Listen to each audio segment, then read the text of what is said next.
Okay, good afternoon, everyone. Welcome to the committee as a whole for the Kent City Council. Today is Tuesday, December 12th, our last committee of the whole meeting for the year. All right, so we got quite a few things on our agenda, and I've got a lot of action we'll be taking, lots of presentations, so we can go and get started here. Pat, let's do the roll call first, please. Roll call. Thank you, Council President. Council President Boyce. Here. Councilmember Fincher. Here. Councilmember Kaur. Councilmember Larmer. Here. Councilmember Michaud. Here. Councilmember Thomas. Here. Councilmember Troutner. Here. Thank you. Thank you, Kim. Let's get moving here. Pat, any changes to the agenda, sir? No changes. Okay, thank you. We'll move on. Department presentation. We got quite a few. Yeah, I'd like a motion to approve the agenda, please. So moved. Second. Motion second. Any discussion? Seeing none. All in favor, signify by saying aye. Aye. All opposed, let the record show unanimous pass. What would you do without me? Now we'll move on. I know we're going to find out in January. We'll move on. We got department presentation coming up. The first one is operation. I'm going to ask for approval of the minutes. So moved. Motion is second. Any discussion? Seeing none. All in favor, signify by saying aye. Aye. All opposed? Let the record show unanimous pass. We're going to move on to item B of the operation, and we have payment of the bills. Mr. Chair, I'd move for payment of the bills. Second. Motion is second. Any discussion? Seeing none. All in favor, signify by saying aye. Aye. All opposed? Let the record show unanimous pass. Now, we'll move on to Miss Michelle Ferguson, monthly financial report, I should say. All yours. I'm Michelle Ferguson. I will be presenting the October 2023 monthly financial report. So first off, we're just going to take a look at all of the revenue sources for the general fund, and overall, the revenues are still continuing to come in strong. Revenues are budgeted at $117 million for 2023, and currently they're at about $103 million.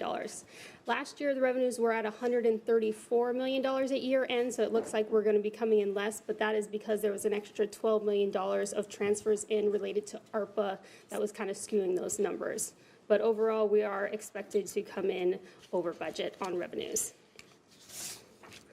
On this slide, I have highlighted the utility taxes, and all of the utility taxes continue to come in strong except for one, and that is the cable utility tax. It is estimated to come in about $20,000 to $25,000 under budget. So over the last 4 months, the revenues for cable utility taxes are estimating 10% lower than at the same time last year. So we're starting to see more and more decline as the months go on.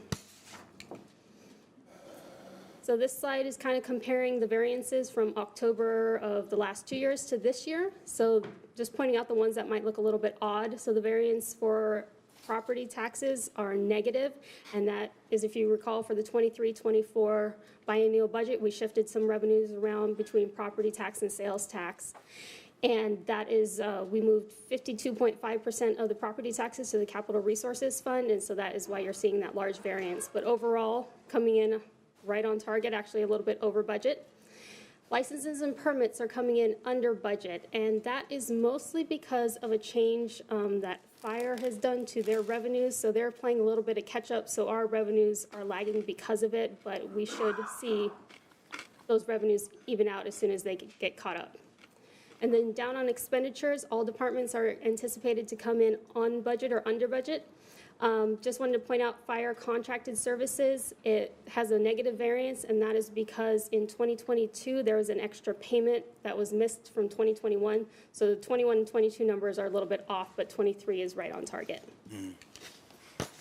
So when we take a look at all of the funds, just trying to point out a couple that we haven't talked about recently. So the street fund, on the last report, the budget was a little bit different, and you'll see in the Q4 adjustment that I'll talk about next. They're budgeting $4 million to use of their transportation impact fees that they've been collecting for the last 4 years and transferring that out to a project. So that is why they are using up some of their fund balance. Okay. And then on this slide, the special assessment debt service, those are the LIDs. Those budgets have changed, or the estimated actuals have changed. We haven't changed the budget yet. But those estimated actuals have changed. We're going to try to use some of that fund balance and transfer the funds from that kind of holding operating budget into the projects where the money can be spent. And then the solid waste utility, last committee of the whole, council approved some grants for the recycling grants for $170,000. That's why the revenues have gone up, and as well, there's an extra $100,000 in there from Republic for the fees that they have paid for us earlier this year. And as we've talked about before, the insurances are having a little bit of trouble, like they have in the last few years with their budgets. The revenues are coming in slightly higher, and that's due to interest income, but the expenditures a little bit off, so there will be some adjustments with the Q4 that I'll be presenting next to fix those budgets and get them squared away. So is the worker comp, can you talk about it a little bit? The workers' comp, Yeah. those are for judgments and damages that we've seen, but also there are going to be adjustments at year end for workers' comp and liability insurance for the IBNR. And so those are for things that we have incurred but not yet expended. So there is an extra expense added on that's between $500,000 and $800,000 at year end that we have to do every year. And so that's why it's a guess right now. And so we won't know those actual figures until February. Okay, thank you. Any questions? Question for Michelle, team. Have this job as usual. Thank you. Okay, you just stay right there, okay? We'll move on to item number D and then consolidation budget adjustment. Michelle Ferguson.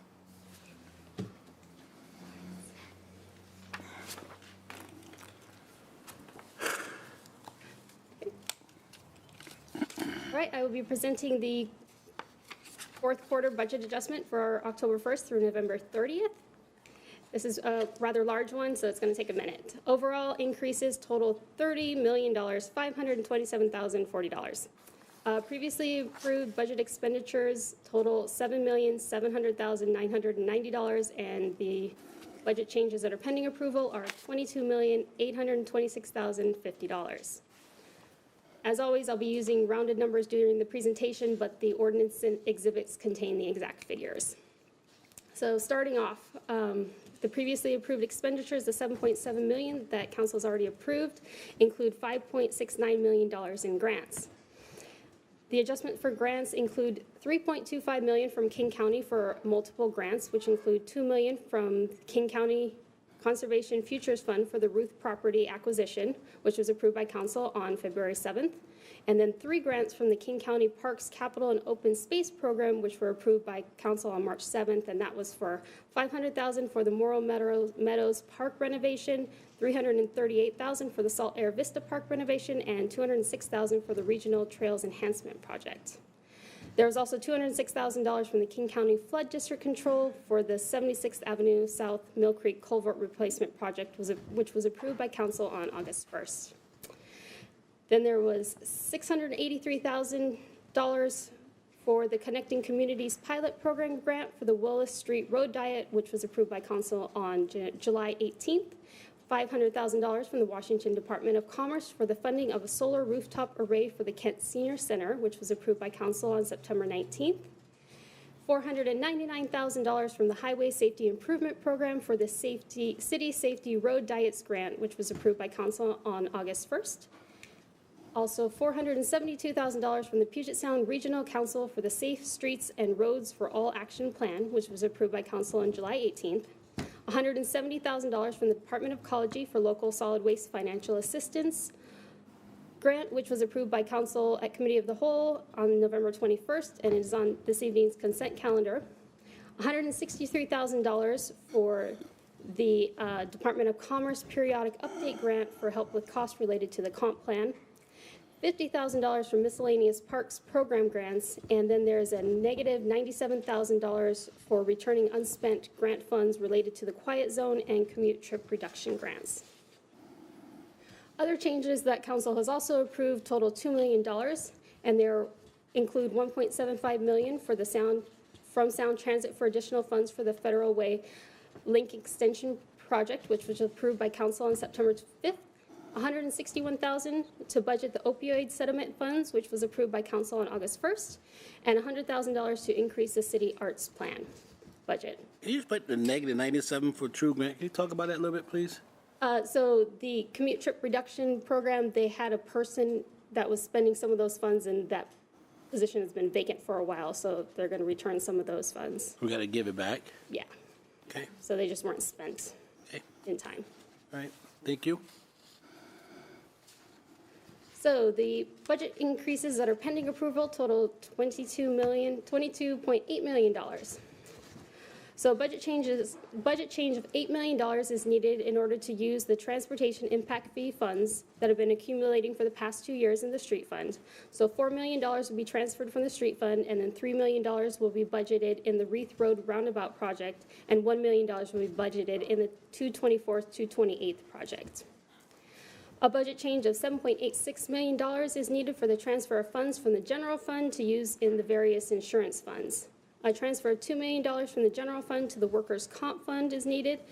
$1.25 will be budgeted as an expense, and the remaining $750,000 will be directly transferred into fund balance in order to keep in compliance with fund balance requirements. So similarly for liability fund, 2.3 will be transferred in, 1.7 will be budgeted, and the remaining 600,000 will be in fund balance. And then for the property insurance fund, 100,000 will be budgeted as an expense, and then 400,000 will be going directly into the fund balance.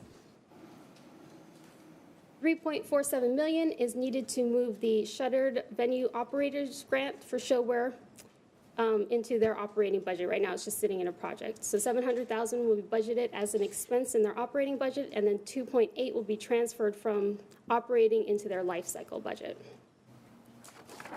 And then $1.94 million budget change is needed to move those LID funds into the projects. So the funds have to be transferred a couple times, of 500,000 3 times. So 1.4 will be transferred back and forth a couple times, and then 500,000 will be budgeted in 2 different projects. And those are for LIDs 362 and 363. A budget change of $512,000 is needed to recognize additional affordable housing sales tax revenues and associated expenditures. $320,000 in additional revenues and expenditures will be budgeted, and then 60% of those revenues have restricted uses, so they'll be transferred into a holding project, and then $192,000 will be budgeted within the project for use.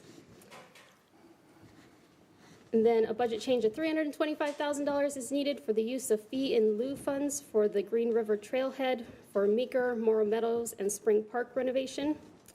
$250,000 budget change is needed for an increase in golf fee revenues and related expenditures.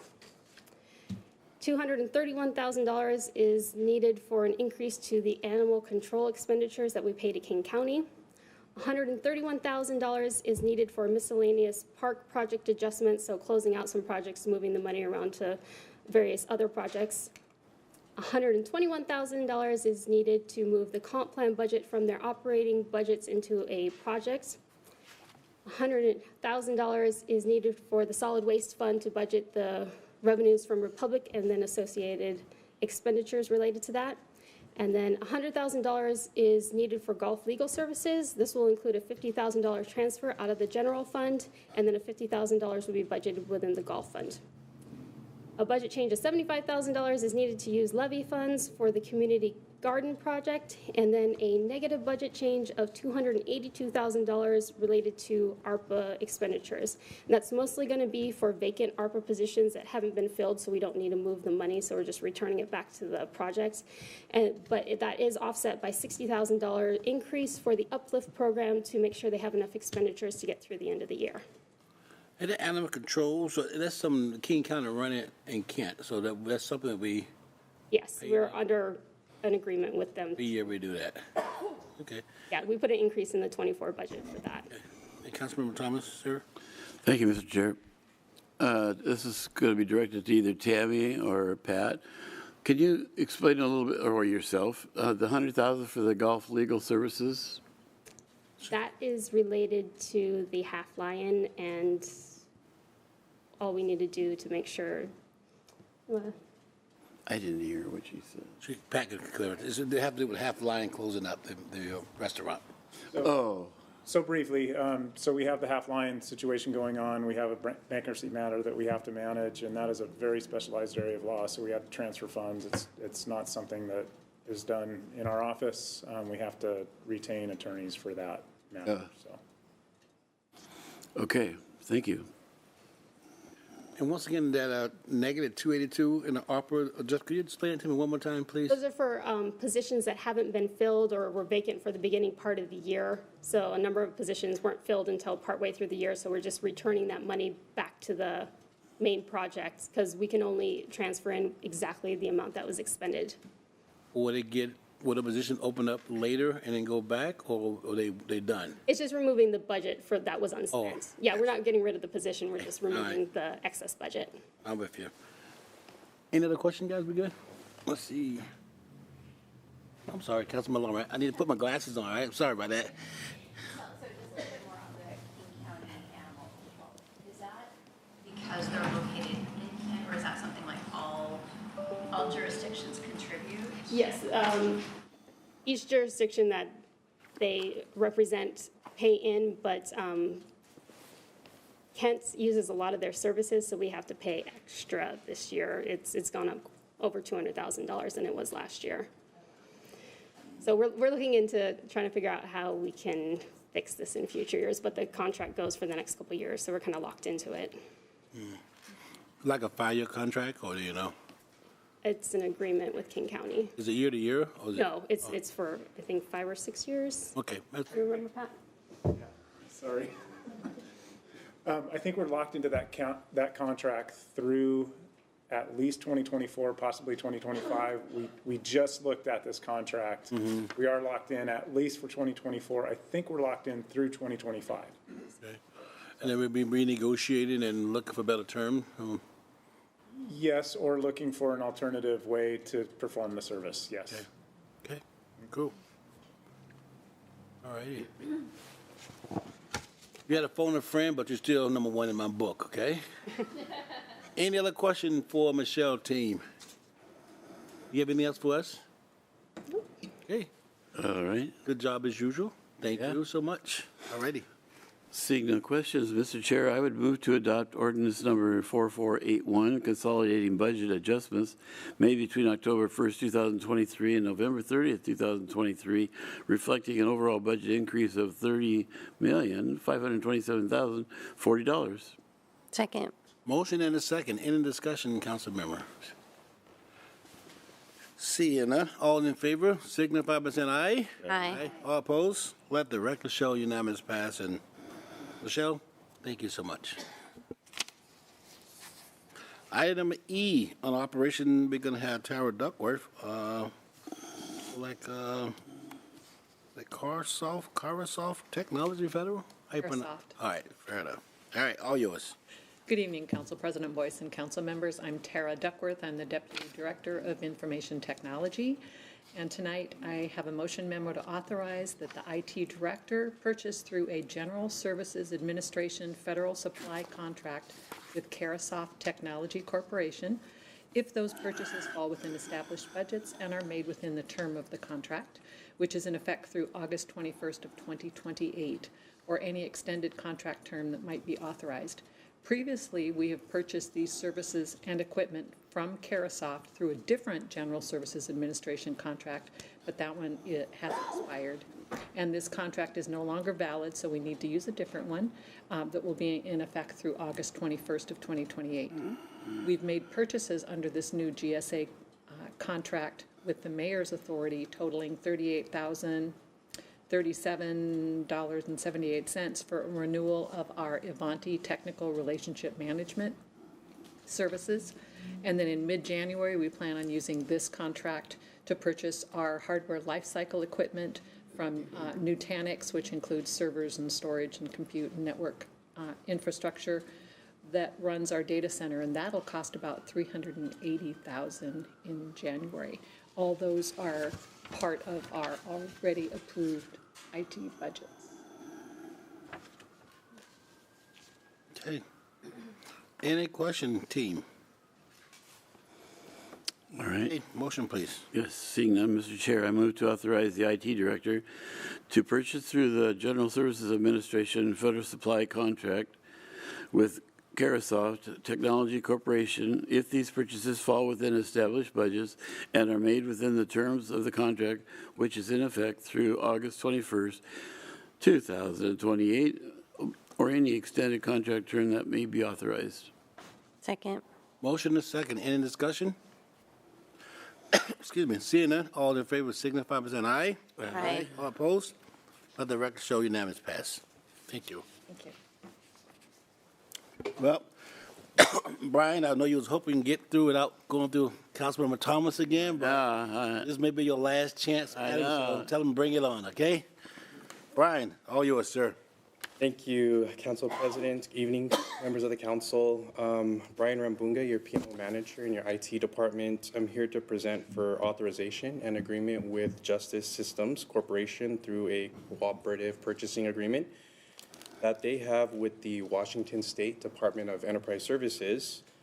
For a cost not greater than $125,000, the city will purchase and have installed from Justice Systems a new video management system called Genetech for our corrections facility. Genetech is a well-respected, widely used video management software in the security industry within our region. For a bit of additional background, this new software at our corrections facility will manage the video captured by the new cameras recently purchased, which is targeted for deployment concurrent to our Genetech solution deployment. That concludes my presentation for this item. Happy to answer any questions. Good job. Okay, all righty. Any question for Brian, team? Okay. All right. Motion, please. Yes, Mr. Chair, I move to authorize the IT director to purchase through a cooperative purchasing agreement the State Department of Enterprise Services has with Justice Systems Corporation through July 31st, 2028, and any extended contract term that may be authorized if these purchases are within the city's established budgets. Second. Motion is second. Any discussion? Seeing none, all in favor signify by saying aye. Aye. All opposed? Let the record show unanimous pass. Okay, next. Okay, so for this item, I'd like to present for authorization and agreement with Dimensional Communications Incorporated at a total cost not to exceed $294,000, $209.18 for deployment of a new audio and video management solution at Kent's Municipal Court. Through the use of the city's small work roster process and individual product assessment, stakeholders selected Dimensional Communications from a list of 5 total local vendors. Within courtrooms throughout our region, Dimensional Communications has developed a pretty positive reputation. It is important to note that this new AV system for our municipal courtrooms will be deployed in conjunction with our parks facilities courtroom renovation project that was recently approved, I believe, last month. So that concludes our presentation for the second item. Happy to answer any questions on this one. Thank you, Brian. Any question for Brian, team? Okay. How about a motion, please, sir? Yes, Mr. Chair, I move to authorize the mayor to sign a contract with Dimensional Communications Incorporated, subject to final terms acceptable to the IT director and city attorney. Second. Motion is second. Any discussion?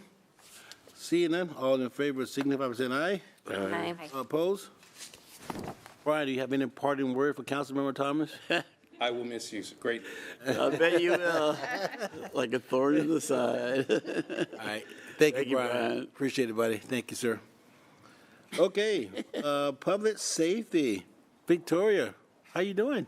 Good, how are you? Awesome. Thank you. Good afternoon, Council. Victoria Robin, Assistant City Attorney.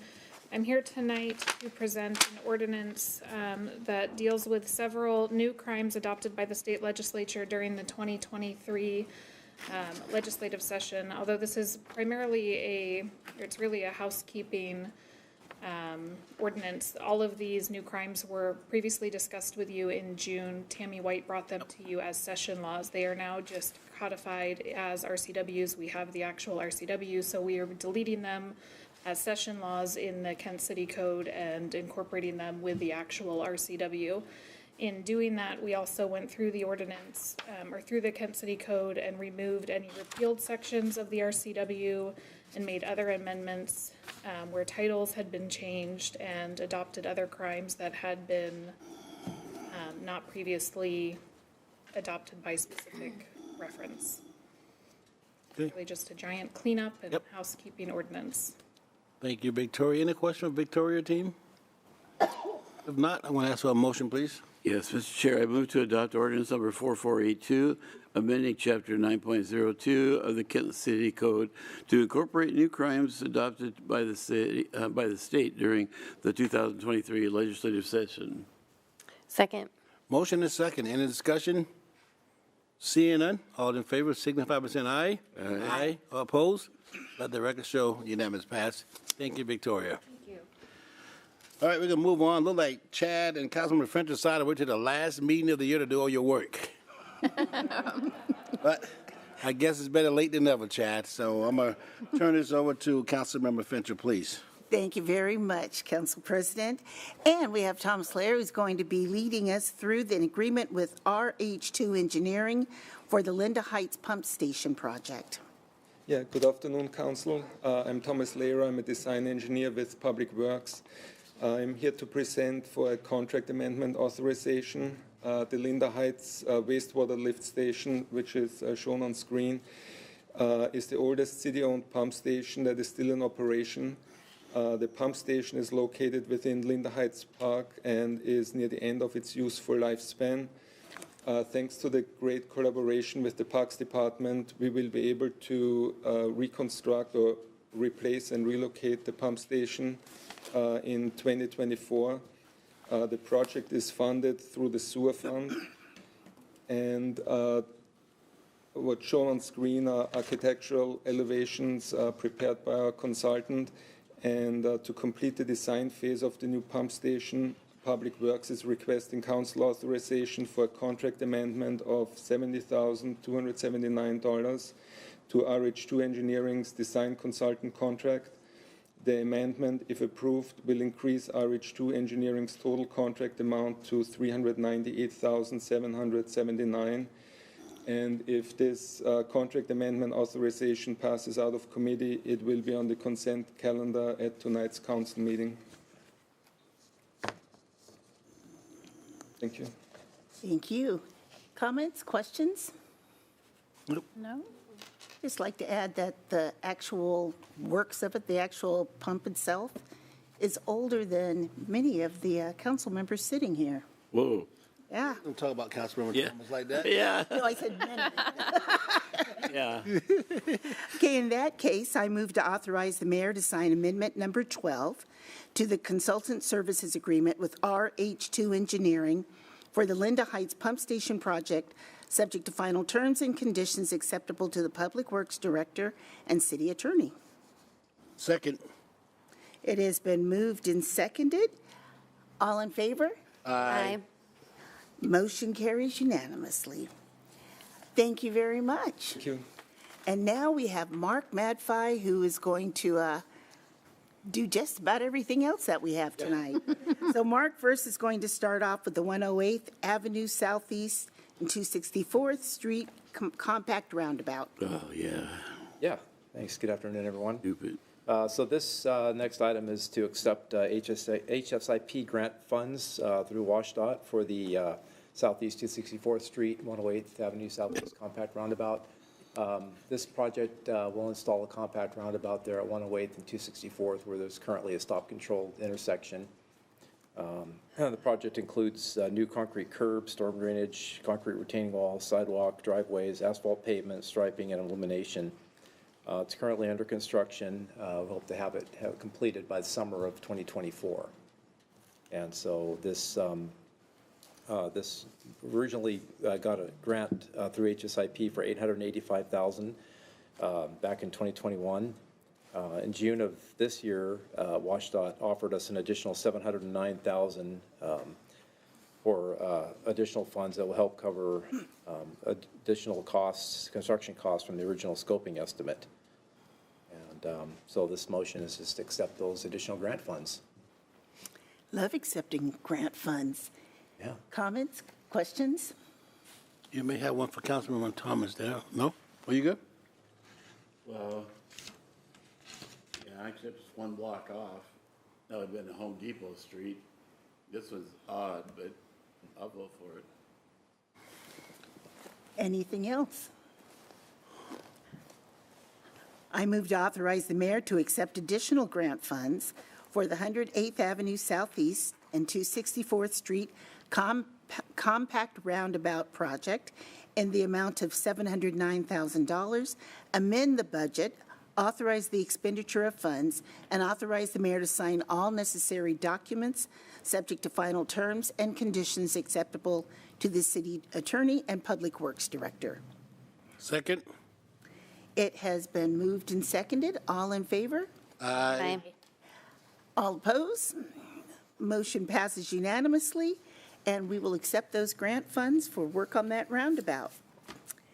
Now we have the South 224th Street corridor to talk about.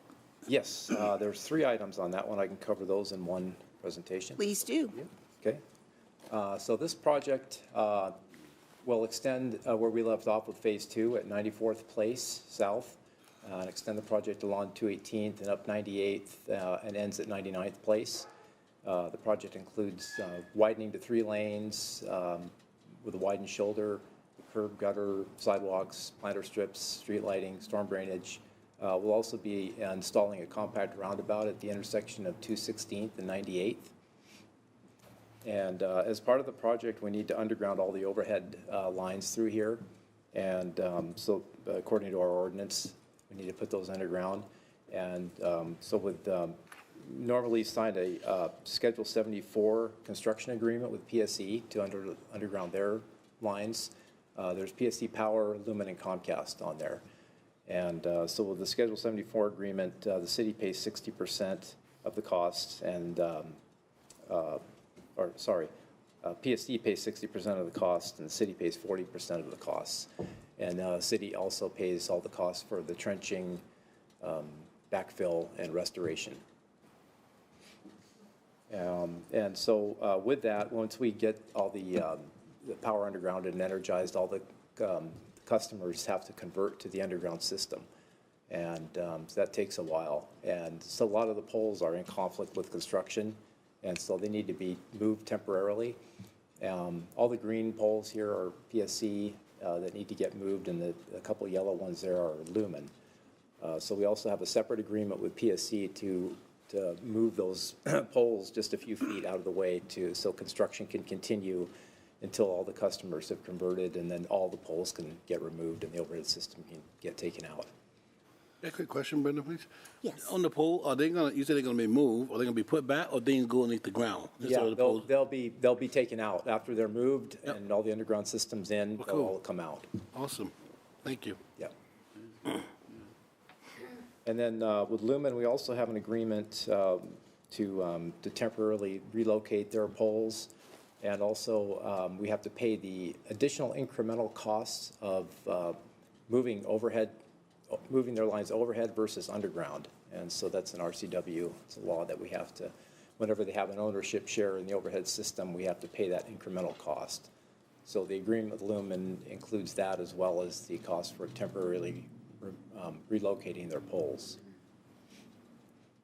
And then, so this project, we're just about ready to go to ad. We're hoping to advertise it early next year, and we're excited to get it moving. Okay. Any other comments? Questions? Good job, Mark. I'm going to go ahead and read these one at a time. Okay. I move to authorize the mayor to sign the PSC Schedule 74 construction agreement for the South 224th Street Corridor Phase 3 project, subject to final terms and conditions acceptable to the Public Works Director and City Attorney. Second. It's been moved and seconded. All in favor? Aye. All opposed? Motion carries. Next one. I move to authorize the mayor to sign a reimbursement agreement with PSC for the South 224th Street Corridor Phase 3 project, subject to final terms and conditions acceptable to the Public Works Director and City Attorney. Second. It has been moved and seconded. All in favor? Aye. All opposed? And the third piece of that project, I move to authorize the mayor to sign the reimbursement agreement with Quest Corporation, subject to final terms and conditions acceptable to the Public Works Director and City Attorney. Second. It has been moved and seconded. All in favor? Aye. So we will be getting some wiring and cables put underground and ready to proceed, Yes. with this phase at least. Okay, now we're going to hear about Mill Creek, the 76th Avenue South Culvert Improvement Project. Yeah, so I have two items for that one. I'll cover those in one presentation also. And so this project, we're removing 5 undersized culvert crossings and replacing them with 3 bridges. And we're redoing the stream channel along here as well, and so opening things up to help reduce flooding. We're also raising the road to above the 100-year FEMA flood elevation. And so part of this project is King County Wastewater Treatment Division has requested the city to install lightweight fill for the embankment to reduce the risk of settlement of its sewer line that runs under the roadway. So this agreement will reimburse the city up to $1.5 million to install this lightweight fill embankment in lieu of gravel borrow, which we would normally put in. And also, the city recently received some very nice news from the Transportation Improvement Board just Friday before last, where they awarded us $3 million through the Urban Arterials program for this project. And the city applied for the TIB funds in August of this year for the merit-based grant. So that brings the total funding for the project up to about $11 million for the approximately $18 million project. Is that a recent picture? That's a recent picture we just took, a few weeks ago in the storm event. So it really shows the need for the project. And yeah, once we open up these culverts and get the new stream channel in there and raise the road, we won't have that issue anymore. Okay. And this is also getting ready to advertise. We're going to plan to advertise this in January. Okay. That's all. Questions, comments? Okay, Mill Creek at 76 will do first. I move to authorize the mayor to sign a reimbursement agreement with King County Wastewater Treatment Division for the Mill Creek at 76th Avenue South Culvert Improvements Project, subject to final terms and conditions acceptable to the city attorney and Public Works Director. Second. It has been moved and seconded, quietly seconded. It's been moved and seconded. All in favor? Aye. All opposed? Motion passes. And now on to the other part of the 76th South project. I move to authorize the mayor to accept grant funds from the Transportation Improvement Board for the 76th Avenue South project, amend the budget, authorize expenditures of the grant funds, and authorize the mayor to sign all necessary documents, subject to final terms and conditions acceptable to the city attorney and Public Works Director. Second. It's been moved and seconded. All in favor? Aye. All opposed? Motion carries, and we will be starting or moving further with that project a little bit closer to ending that flooding. Yes. And now, Transportation Improvement Board, Urban Active Transportation, grant authorization with Rob Brown. Good evening, council members. Rob Brown, Public Works Department. I'm the Transportation Engineering Manager. I'm here tonight to ask you to accept a grant award from the Transportation Improvement Board's Urban Active Transportation Program. Earlier this year, we applied for a grant to purchase hardware to install flashing beacons at 5 crosswalks throughout the city. And we were notified by the TIB that our project was selected. So this grant would provide the city with $104,461 with a local match of $35,339 for a total of $140,000 and equipment purchases. And this would install the flashing beacons at 5 crosswalks throughout the city. So the 5 locations are Military Road at South 248th Street. This is one of the locations where a crosswalk was removed in 2016 after the city adopted the crosswalk policy.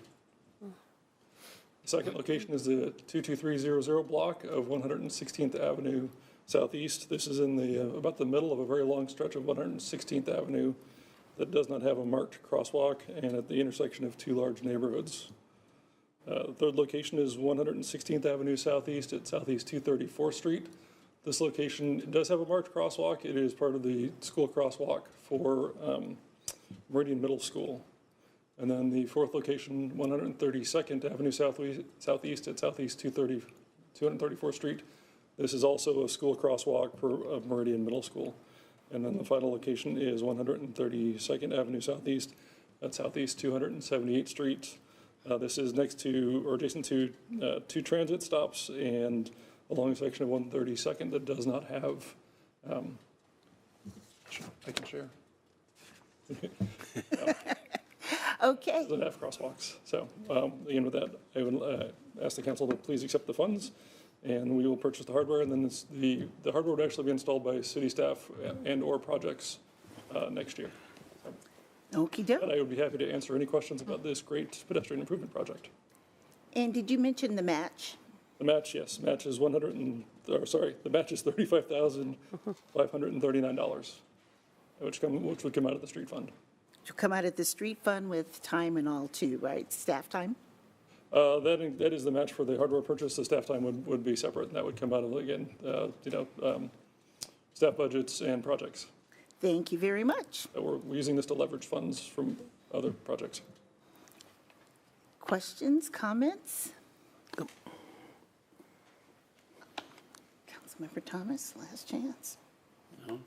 I move to authorize the mayor to accept grant funds from the Transportation Improvement Board for RRFB crossing which is the rapid flashing beacons, RRFB crossings in the amount of $104,461, amend the budget, authorize the expenditures of the grant funds accordingly, and authorize the mayor to sign all necessary documents subject to final terms and conditions acceptable to the city attorney and public works director. Second. It has been moved and seconded. All in favor?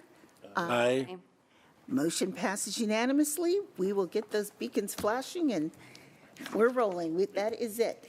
Council President? Hey, thank you, Councilman Frencher, Chad, Mark, and Rob. I think you guys owe Councilman Frencher a Christmas gift for helping you meet your year-end goal and getting everything done at the last minute, so I appreciate that. So, hey, Councilman, we're going to adjourn until about 5:15, and then we'll get started with our next meeting, workshop. Thank you.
Cry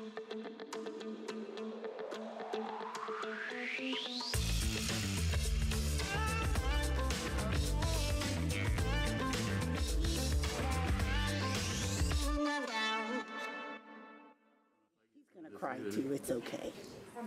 Look at Marley brought me. Okay, we're gonna get started here. Hey, welcome to the workshop. We have one item on our agenda, and Chris is gonna be talking about the comp plan. I know we spent a lot of time already talking about the comp plan, and then we met with the LUPB, right? That's right, yeah. Met with them to kind of go over some of the things. So this may not take the whole 45 minutes, but you got 45 minutes if you like, and then we'll go through it and you do your presentation, then we'll allow time for questions. Thank you. And I know I am standing between you and a well-deserved celebration, so I will keep the presentation short. Don't worry about the celebration. We want to hear Wrap from you. it up. Less of Thank you. Good evening. I am here tonight to talk about the comprehensive plan update. Specifically, something else to celebrate is that we are at a major milestone of wrapping up our phase 2. So if you recall, during phase 1, we were doing awareness and a launch to the community about what the comprehensive plan was, having some conversations about where they could see opportunities for growth, as well as where there were some identified challenges in the city. We used all that information, and we've been talking with council as well as our boards and commissions, and more in depth with our land use and planning board, and then also with our technical staff in different departments to really narrow that down and say, okay, what areas should we be studying for future growth? And so I'm here tonight to ask for your, there's no official vote, but basically to say this is what we're proposing as our final proposed alternatives for study. Again, these are alternatives for study. So we're not committing to say alternative 1, 2, or 3 is how we will grow as a city over the next 20 years. The way I think of it is we don't know what we don't know. And so we are going to be exploring different growth opportunity patterns and then also looking at what some of those impacts and potential mitigation could be.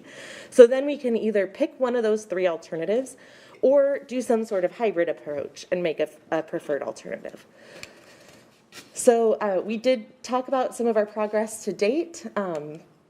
This is a huge timeline. I'm so excited. We are actually on track.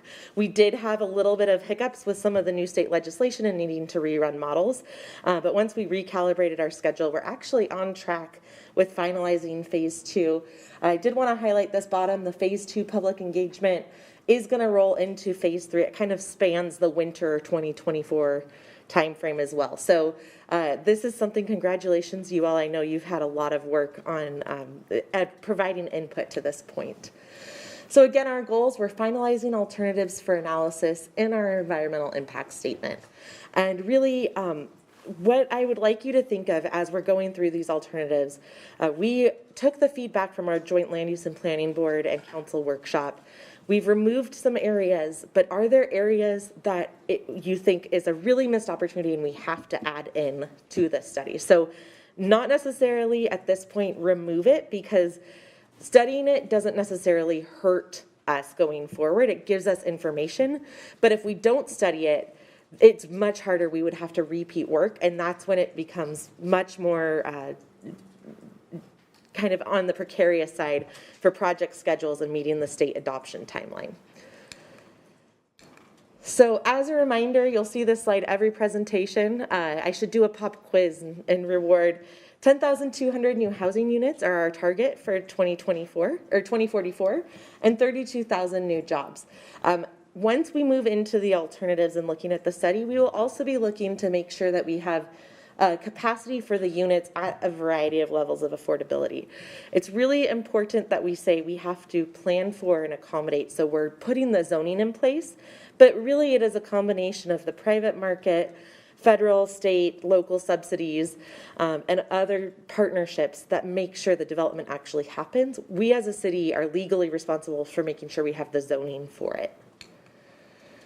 So this is our buildable lands analysis. You may or may not have seen this before, but it'll be important when we go through future, because basically it says not every lot in the city is likely to redevelop in the next 20 years. And that's based on a land value to an improvements ratio. And so when we talk about things as redevelopable, it's these orange areas. And I just want to put that as a reminder context, especially as we start talking about middle housing.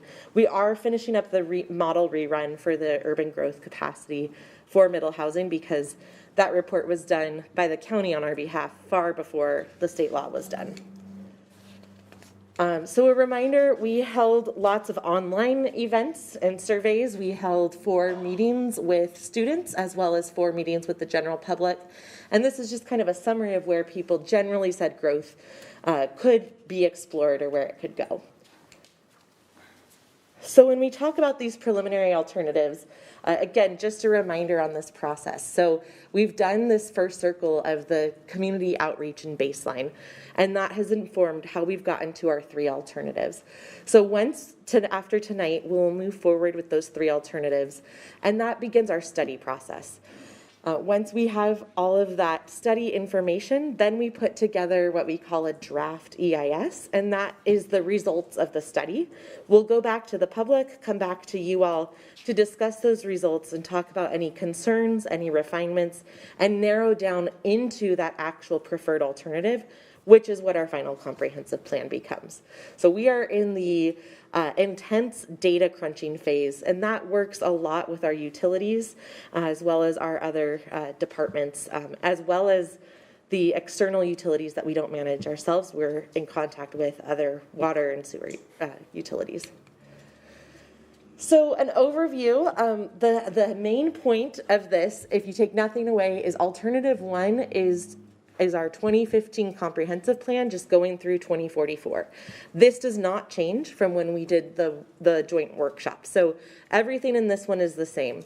More or less, it says if we change nothing, we don't do any rezones, and we just take our comprehensive plan that we adopted 9-10 years ago almost, it would get us to meet our housing targets, but it would be below our employment targets. Alternative 2, we adjusted slightly based on the feedback from you all. It has the same concept of more development in those regional and designated growth areas. So along the Industrial Valley, downtown, Meeker, and the Midway West Hill areas. That growth we would anticipate to happen, but a little bit more intense than what it's currently been happening. The real new activity is along Benson Corridor, Kent Canley, and then some commercial nodes throughout the East Hill. This scenario would meet both the housing and the jobs targets. And then alternative 3, it would really double down on the 2015 plan. So it would say those original areas that we designated for more, what we would consider more urban transit supportive growth, we would see those continue to realize the visions that we've set in place at a more intense level.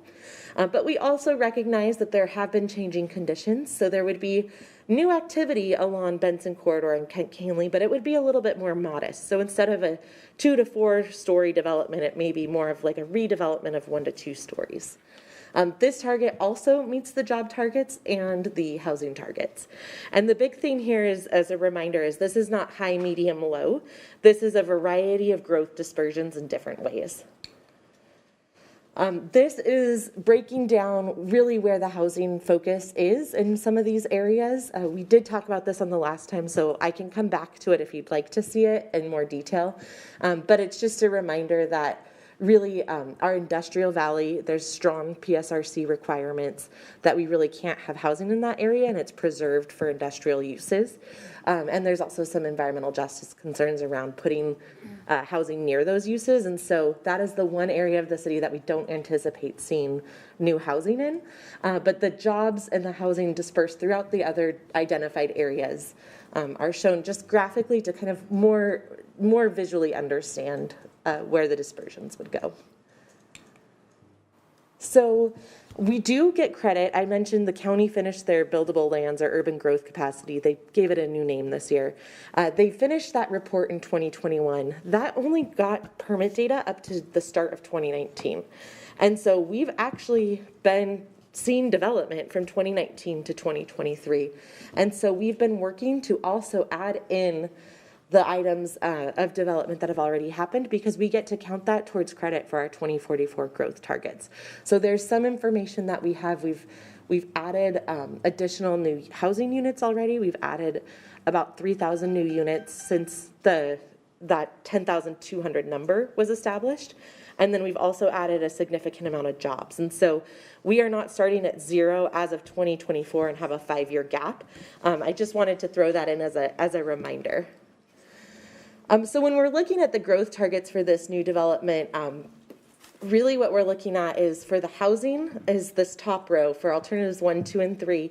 You can see they all meet or exceed that 10,200 new units. And so last time in the workshop, we were asked to put some numbers to this. And so this is showing a little bit more of what the capacity could be. So alternative 3, if you remember, that's really doubling down and saying those plans that we established for downtown and Midway and Meeker, we'd like to see, we have unlimited heights in some of those areas. We have really narrow or no setbacks in some. We would really like to see the market respond and have our zoning also enable that product to be at a more intense level. And then you can see on jobs, we're a little bit short with alternative 1. Initially, we thought we were only about halfway there, so I'm excited to say we're much closer than we originally thought based on our kind of first back of the envelope pass. But then you can see both of the other 2 are very close to meeting the growth targets. And so it's just, again, looking at ways that it disperses it throughout the city. So again, these are areas for study. The first one, I already went through kind of the summary in the graphics, infographics, and text level, but want to show you what it looks like on the map. This, again, is just taking 2015, and instead of saying we're going to 2035, seeing how far it would get us if we do nothing through 2044. We are in an excellent position overall, and I can take no credit for that. That is past city staff and current directors of all of the departments that really have worked with council to put us in this position so we're not having to do a lot of makeup or trying to start from a really high amount of new jobs in housing. Alternative 2, I'm going to talk a little bit about what you see here versus what was at the workshop. So we did respond to this. You see the colors on what would be the western part of the city and downtown. These get a little bit darker, meaning that there's a little bit more intensity than currently we've experienced. And then we see the Benson Corridor and Kent Canely. And this really is in response to new light rail coming in, as well as what we heard from the community about ideas. BRT, thank you. New BRT coming in, as well as what we've heard from the communities about a desire to have some more gathering centers within their community so they're not always needing to go downtown or down into Covington. So wanting something that's a little bit more accessible. It also includes some of these community commercial areas that are these red dots. And we responded to the idea of different sizes to kind of show the magnitude of what we're thinking for the changes in looking at the development potential in those areas and having them transition into the surrounding neighborhoods, as well as also the color intensities so that you can kind of see not every dot is necessarily going to be the same level of intensity. Alternative 3 doubles down on the idea that we really had planned for a lot more growth than what we've seen realized in some of these areas, especially along Midway and downtown. And then it also recognizes changing conditions and community preferences with the Benson Corridor and Kent Canely, but it's lighter, so it's less intense than the previous alternative 2, and it also removes any of the interim nodes for study around this area. So again, these are the 3 alternatives. The purpose of this is studying a variety of options so that we can then determine what our preferred growth alternative is. So we are not committing to necessarily seeing something happen at a certain location, and we will be coming back to you once we've done a study with more information, and we always have the discretion of if there's specific uses we want to make sure that are or are not allowed in that zone, we can talk about that as well. So again, here tonight, just to recap, make sure, did we get this right from what we heard at the last workshop? And then really that big question is, are there areas on the map that we will regret if we do not add them in for study right now. We can always go back after we've picked a preferred alternative 5 years from now and say, oops, we may have gotten something wrong. Let's pull back that data back up and we can do a revised EIS or a revised process. But we want to make sure we have what we need to kind of go forward for our studying at this time.